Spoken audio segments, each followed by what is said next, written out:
Компания «Алроса Нюрба» и Нюрбинский район Якутии подписали двустороннее соглашение о взаимном сотрудничестве до 2018 года.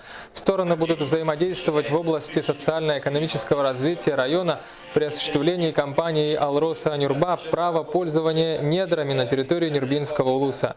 Помимо этого, в рамках договора появится возможность содействия в подготовке кадров и дальнейшего трудоустройства местного населения.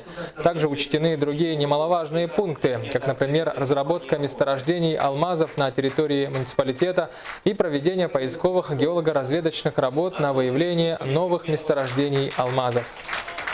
Сегодня состоялось знаменательное событие подписания соглашения.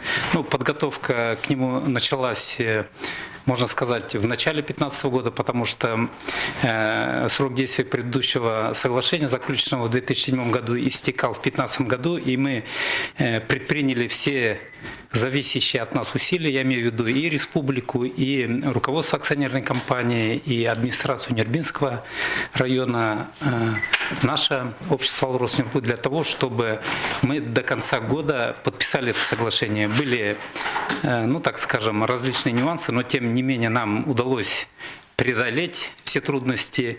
И вот буквально в конце года, на последнем заседании Совета директоров 28 декабря 2015 года, было одобрено это соглашение, которое вот сегодня мы в торжественной обстановке подписали.